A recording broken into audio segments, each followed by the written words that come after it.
Hello मेरे dear friends. तो आज है मैथ मैराथन का डे 3 और वास्तविक संख्या का सब्जेक्टिव क्वेश्चन के पार्ट 2। जिन्होंने भी पार्ट 1 नहीं देखा है वो जाकर देख ले, और जिन्होंने देख लिया है वो आकर कमेंट बॉक्स में MM 2026 टाइप कीजिए। और आज की वीडियो यानी कि बिहार बोर्ड में पूछने वाले कम से कम 3 नंबर और अधिक से अधिक 5 नंबर के लिए आप लोग रेडी हो जाइए। और आज सिद्ध करने वाले प्रश्न को कराया जाएगा, जिसका पहला प्रश्न है कि सिद्ध कीजिए कि √7 एक अपरिमेय संख्या है। तो जिसको सिद्ध करना है, क्या सिद्ध करना है? अपरिमेय सिद्ध करना है। तो इसके अपोजिट मानेंगे। सबसे पहले लिखेंगे हल। ठीक है, माना कि √7 क्या है?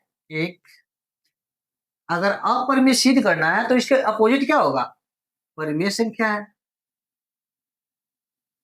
परिमेय संख्या है, ठीक है। यदि परिमेय संख्या होगा तो इसको हम लिख सकते हैं √7 बराबर P बट्टा Q लिख सकते हैं। क्यों? परिमेय संख्या को P बट्टा Q के रूप में लिख सकते हैं ना, जहां जहां P और Q क्या? P और Q सहअभाज्य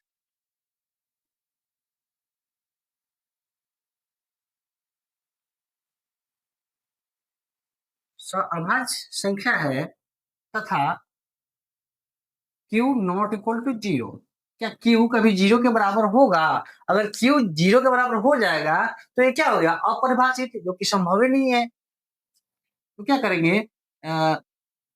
√7 इंटू पी क्यू लिख सकते हैं बराबर P।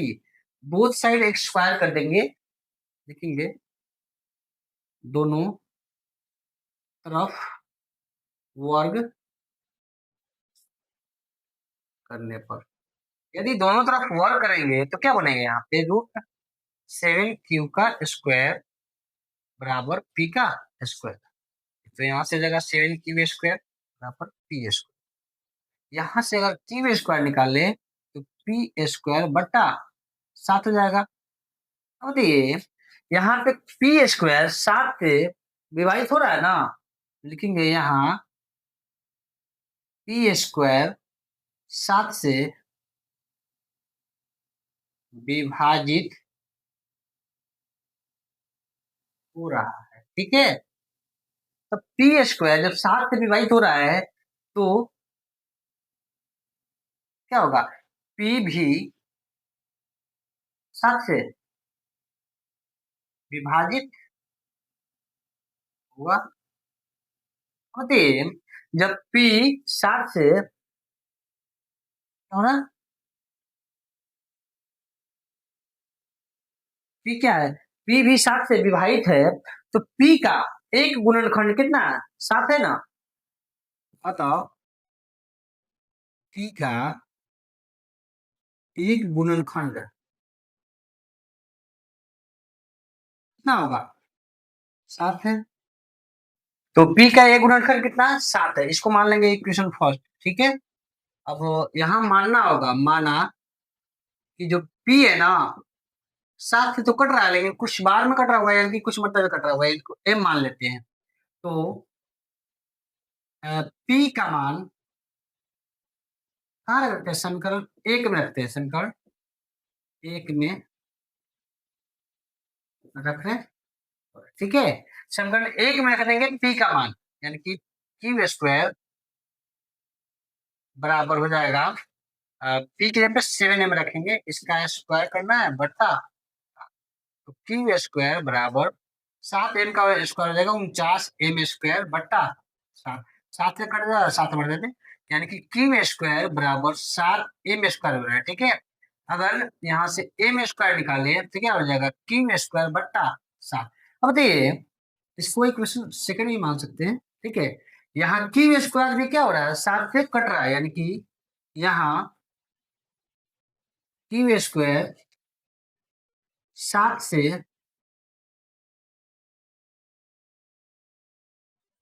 विभाजित हो रहा है। तो यहाँ क्या होगा? क्यू भी जो होगा ना, क्यू भी 7 से क्या होगा, विभाजित होगा। मतलब विभाजित जब 7 से होगा, अतः क्यू का एक गुणनखंड क्या हो जाएगा, 7 होगा। तो एक गुणनखंड कितना होगा, 7 होगा। तो आप लोग इसको नोट कीजिए, फिर थोड़ा सा टेन करके अगले पेज पे लिखते हैं। तो यहाँ समीकरण 1 और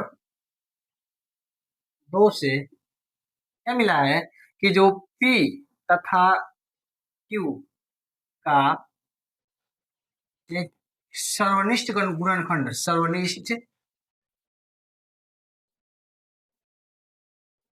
गुणनखंड कितना है, 7 है। अतः हम तो यहाँ माने हैं कि स्व आभार संख्या है, पी और क्यू स्व आभार संख्या है, जो कि यहाँ दिखा रहा है पी और क्यू क्या है, एक सौनिष्ठ गुणनखंड है, उसमें कितना 7 है। अतः हमारी मान्यता गलत थी। इसलिए जो √7 है ना, वो क्या होगा, एक अपरिमेय संख्या होगा। ठीक। तो अगला प्रश्न है कि सिद्ध करें कि 5√3 एक अपरिमेय संख्या है। तो लिखेंगे हल। तो मान लेंगे, माना कि 5√3 क्या है, एक परिमेय संख्या है। जो सिद्ध करना होता है उसके अपोजिट मानते हैं, अपरिमेय सिद्ध करना है तो हमको परिमेय मानना होगा। जब परिमेय संख्या है तो 5/√3 को लिख सकते हैं P/Q। यहाँ पे क्या, जहां P और Q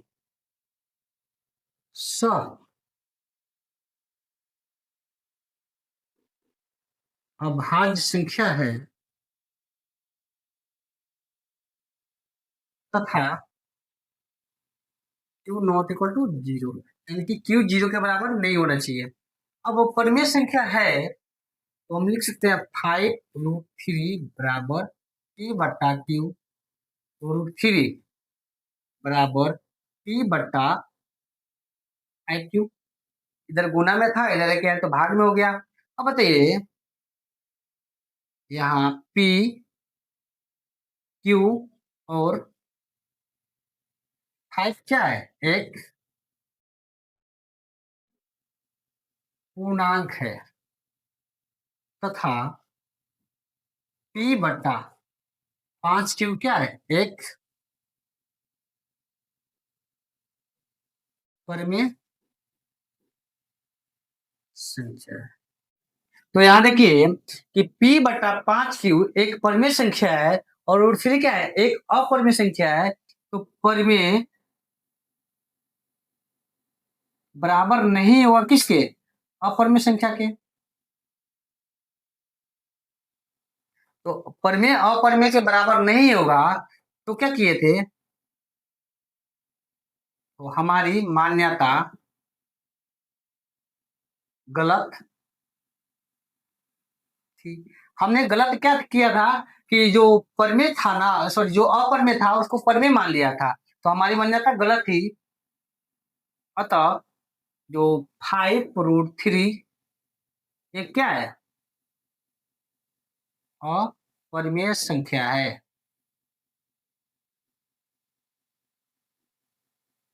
तो आप लोग इसको नोट कीजिए, फिर से चलते हैं अगले क्वेश्चन की ओर।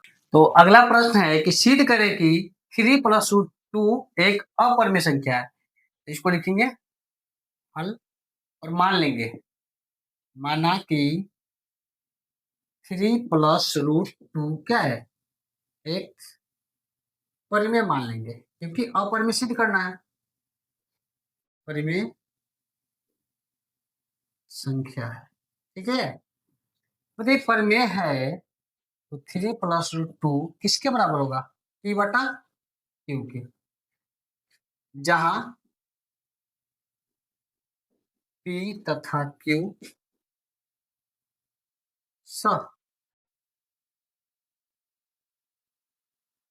अभाज्य संख्या है तथा क्यू नॉट इक्वल टू 0। ठीक है, यहाँ पे लिख सकते हैं √2 बराबर पी बट्टा क्यू, उधर लेके जाएंगे तो माइनस में हो जाएगा। अब बताइए, इसके बट्टा कुछ ही तो एक लिख सकते हैं ना, एक परिमेय संख्या में से एक परिमेय संख्या को घटाएंगे तो परिमेय संख्या ही मिलेगा ना। तो √2 बराबर, थोड़ा सा और इसको सॉल्व करते हैं, पी माइनस 3q बट्टा क्यू। अब तो ये पूरा परिमेय हो जाएगा, क्यों? क्योंकि परिमेय संख्या में से किसी संख्या को, यानी कि किसी परिमेय संख्या को घटाते हैं तो परिमेय संख्या ही मिलता है, जो कि √2 क्या है, एक अपरिमेय संख्या है। तो लिखेंगे यहाँ √2 एक अपरिमेय संख्या है तथा p माइनस 3q बट्टा क्यू एक परिमेय संख्या है, परिमेय संख्या है। अब बताइए, एक अपरिमेय संख्या, एक अपरिमेय संख्या क्या परिमेय संख्या के बराबर होगा? बिल्कुल नहीं होगा।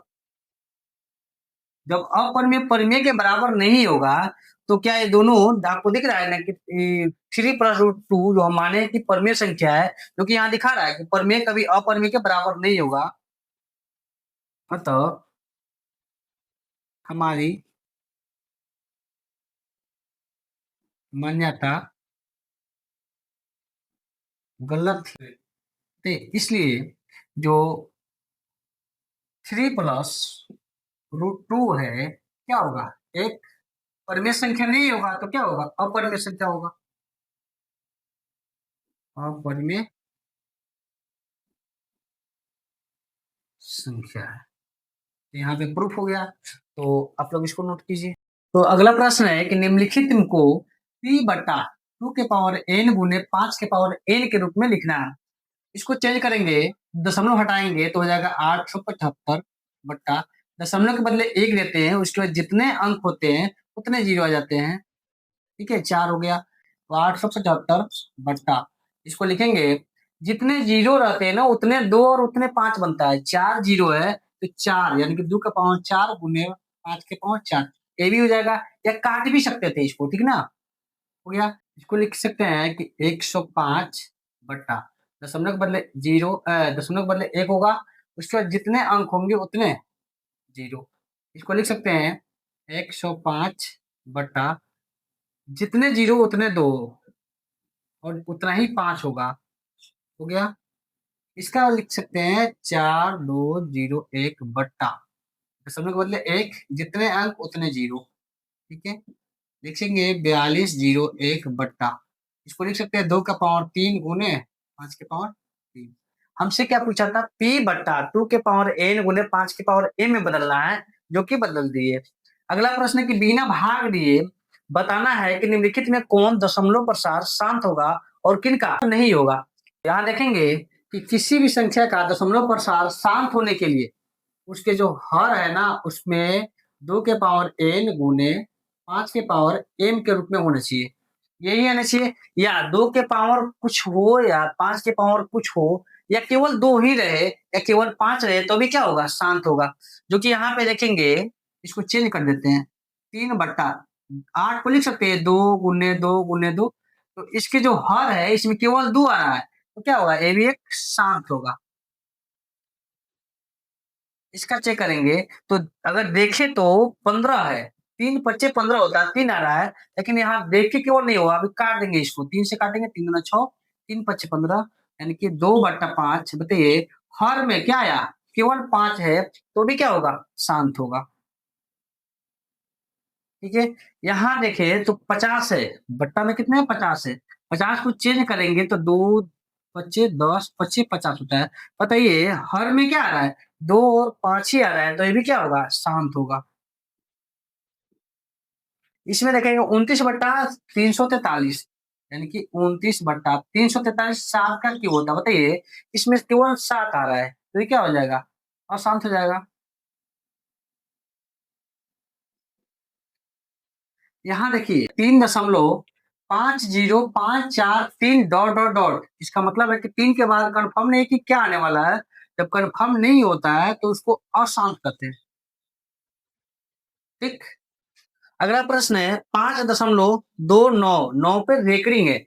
रेकरिंग का मतलब कंफर्म है कि 2 के बाद 9 ही आएगा, 9 9 9 आते रहेगा, तो ऐसे प्रश्न को शांत कहते हैं। ठीक। ये शांत है, कंफर्म है कि 9 के बाद 9 ही आएगा। इसमें भी कंफर्म है क्योंकि इस पे यानी कि 50319 पे रेकरिंग है, जिससे रेकरिंग होता है इस कंफर्म होता है कि 9 के बाद 50319 फिर से दोबारा आएगा, ये भी क्या होगा, शांत होगा। तो इस प्रकार आपका यानी कि वास्तविक संख्या का इम्पोर्टेंट जो भी ऑब्जेक्टिव और सब्जेक्टिव थे वो आज समाप्त हुआ। तो आप लोग इसका रिवीजन बार बार करते रहिए और बहुत जल्द आपके सामने एक नए चैप्टर यानी कि बहुपद लेकर आऊंगा। आप लोग रेडी रहिएगा। तो मिलते हैं नेक्स्ट वीडियो में फिर से।